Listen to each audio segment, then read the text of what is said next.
今天是我们在布达佩斯的第3天。我们现在要去吃一间布达佩斯最美的麦当劳。今天主要的行程就是在市区内走走啦。我有想逛的一些音乐行程，然后你们等一下可能也可以去逛逛。好啊。我们要进来麦当劳了。它好像改这装过了。是最美麦当劳。改装过了，所以好像没有那么的古代。这里有什么特色的麦当劳？里面是不是有推荐什么？忘记了，是吗？鹅肝酱的汉堡吗？哦，是吗？是这个？我不晓得。不是呀。然后我们的餐531，走，我们去楼上。有一个最高楼层的位置，我们可以看到送餐机，会有餐点一直送过来，然后服务员，蛮酷的。你觉得美吗？最美麦当劳？我觉得还不错，但我有看过它改装前的照片，我觉得改装前好像更有宫殿感，现在就比较现代感。他把我截在不同，他说花了1点多亿重新改建成现代化的旧的超美，更宫殿感。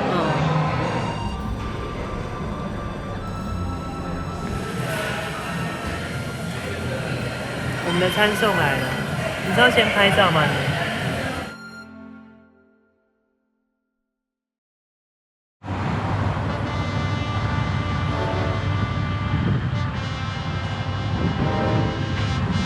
现在这一栋就是李斯特纪念博物馆，进去看看吧。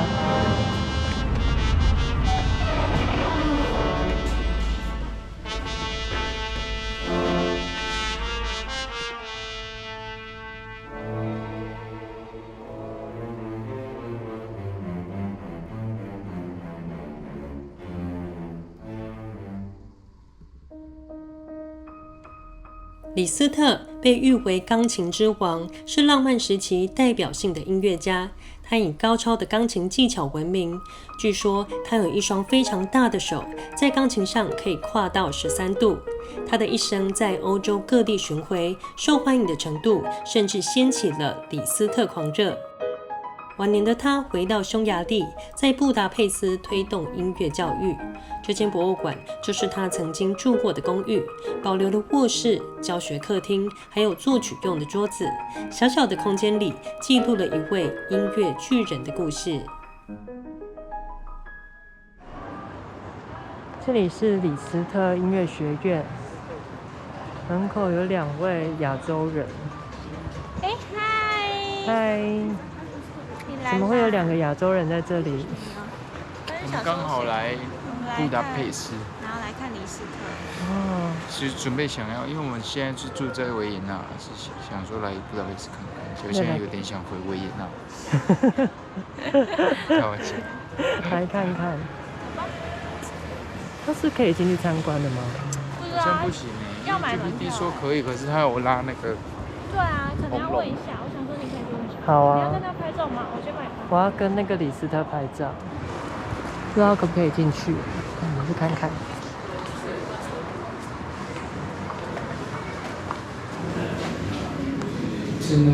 经过少览才能参观。刚刚这里去参观了李斯特纪念博物馆，感想怎么样？是我刚刚去逛了李斯特纪念博物馆，其实那也就是李斯特以前在匈牙利住的小公寓了。李斯特他本来早年的时候是在匈牙利出生的，可是他在很小的时候就跑到维也纳去学习音乐了。他的老师就是彻尔尼，他也在他的教学之下成为了一个技巧非常高超的钢琴家。然后后来他又到法国去发展，那是他真正成名的地方。后来又到了德国啊、意大利这些国家。总之，他已经享誉整个欧洲了。可是他一直对他的家乡匈牙利有着一个情怀，所以其实在他的音乐路上也创作了像是匈牙利狂想曲啊这些。然后他的晚年就把他这个音乐的成就带回到匈牙利。我们后来也有去参观李斯特音乐学院，它上面就有他一个大雕像。那一栋李斯特音乐学院是后来的人又盖的，更大、更完整的李斯特音乐学院。然后我们刚刚本来想要参观，可是它只有6日才行，所以有点可惜。就是如果想参观的人，6日才有导览哦。对，然后平常就是开一些演奏会啊，这样子。噔噔噔噔噔噔噔噔噔。那个外国人的照片好好看。很会拍照。谁？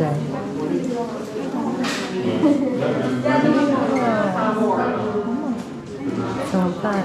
你们谁也去带一个单眼来拍照？我遇到很会拍照的欧洲人。你不要想这种，你这种就是导火为引，他不是因为使用了单眼才拍出那么漂亮的照片。他就是专业的。对，你给他一台手机，他也拍得出。他说不定职业摄影师。你这个就跟说小孩子去打篮球就会长高一样。不行。是因为高的小孩子都比较打篮球比较有优势。所以高的小孩才跑去打篮球。我又被教育了。你在教育？有。不是这个，跟你说这个想法。很教育的口气，说你这样说就不对了。那你也可以说我这样说不对啊。我就不知道我对不对啊。那你可能就是你错了。现在是小两口拌嘴的时间。我们在这个空档，他们在那里斗嘴。我们现在去买那个教堂的票。你刚刚有吸收到教堂的一些历史故事吗？有。还不错哦。就是详情的话，再请 replay。所以伊斯特万是什么？伊斯特万就是一个把基督教带进欧洲的人。那然后呢？他对匈牙利有什么意义？带进欧洲是不对的，是带进匈牙利。带进匈牙利。那对欧洲还有什么？对匈牙利让匈牙利人开始会信基督教啊。然后呢？还有吗？然后为了去打神圣罗马帝国啊。不对，还是为了打进这个圈子。为了融入欧洲。为了融入欧洲，这个要剪掉。你知道最重要的是什么吗？啊？它是什么？除了这个之外，它是匈牙利的开国武帝。哦，对对对，它是匈牙利的开国。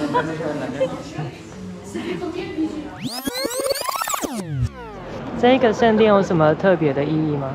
就是圣伊什特万圣殿，是在纪念伊什特万是匈牙利的第1任国王，他是第一个把匈牙利从各个部落为镇弄成一个大一统的王国的国王，然后他也是第一个引进基督教到匈牙利的人。他可以在名字前面加一个圣的原因，是因为他就是让本来那个马扎尔人可能是在有点类似那种地方的萨满文化，就是很像先知那种类型，但他们就等于引进了基督教之后，然后他是让基督教成为匈牙利的国教的第一人，所以他对基督教的意义是很重大的，就是基督教能够进匈牙利基本上是对，是靠他。那对于他来说，他的好处是，他必须要透过入基督教，他才能打进这个神圣罗马帝国的这个圈子里面，他才有机会去，就有点类似加入欧盟那种概念。哦，对，用宗教来就是打开了政治势力。没错。然后它里面呢说有放他的一只右手，千年不腐，我也不知道怎样讲，等一下我们进去看一下。好啊，他们没人。那个历史课你逃课了哎。你拍一下他的右手。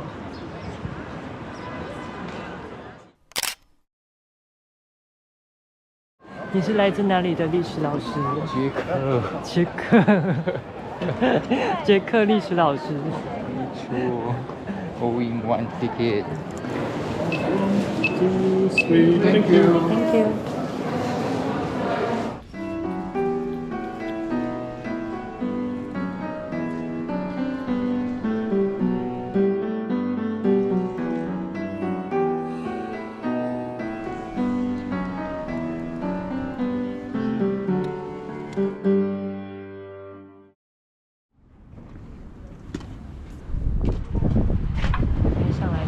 的观景台。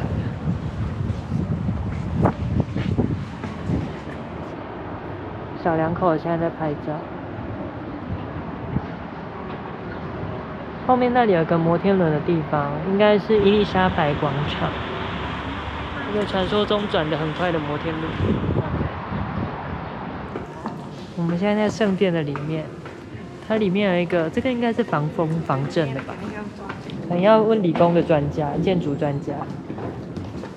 我们现在走圣殿的内部。我专心走一下，这个楼梯有点陡峭，而且它的形状很不规则。它就是一个塔的形状吗？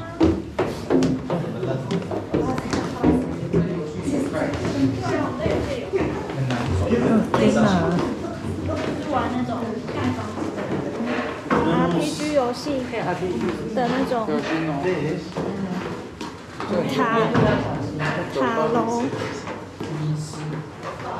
塔楼里，然后是旋转的，所以就是会很担心自己头盖。哇，好多街啊，很多街。我觉得我要被骗呢。我是说，我有说我说值得爬，是因为这个做成塔楼。我喜欢啊，我喜欢这个上面都有管水管。OK。管线都不知道怎么当初不知道怎么盖的。OK， 我们到中继。我们还有100多街。啊，什么？对，我们还要去看珍宝馆。圣殿里面有一座皇家珍宝馆，一走进来就会看到整个圣殿的模型。然后旁边这里有一个匈牙利关公，连拿的刀都很像。以前衣服又好浮夸，他就是开国皇帝吗？他把自己刻在衣服上。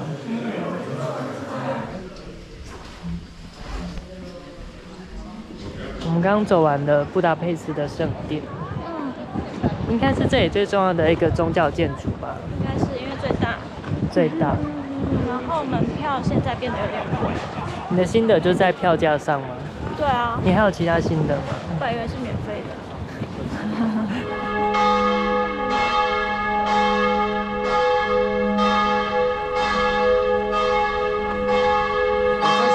是不是5点半有什么特殊含义，还是说5点半是他们打烊的时间？5点半的这个钟敲得特别凶猛。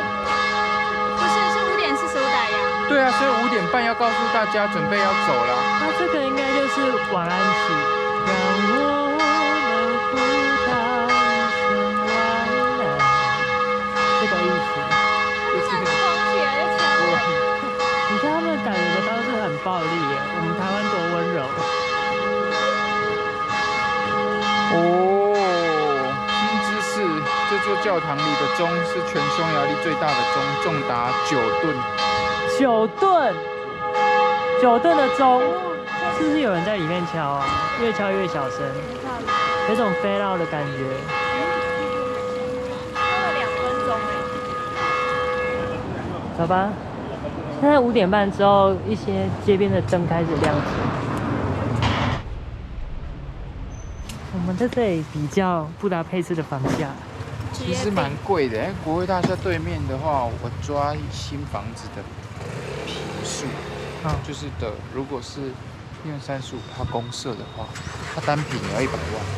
单品100万，那其实很贵。堪比台北价格哦。台北市中心的价格。可是是在正对国会大厦。对啊。因为我觉得它应该是豪宅，对，但是其实坪数也不是说真的很夸张，因为它室内45坪左右，算起来大概也就是70。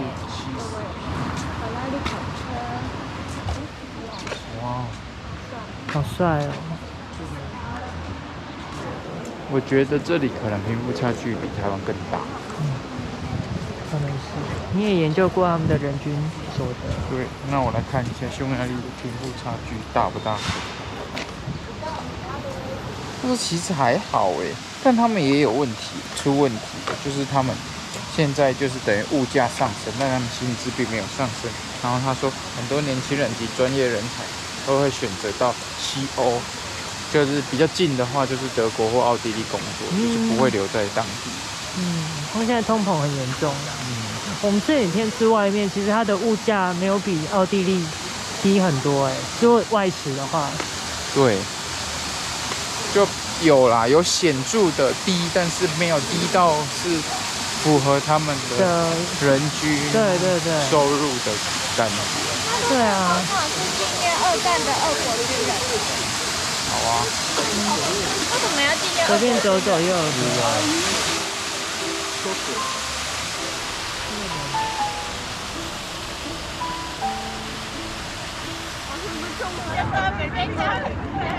在多瑙河的沿岸有一个比较悲伤的故事。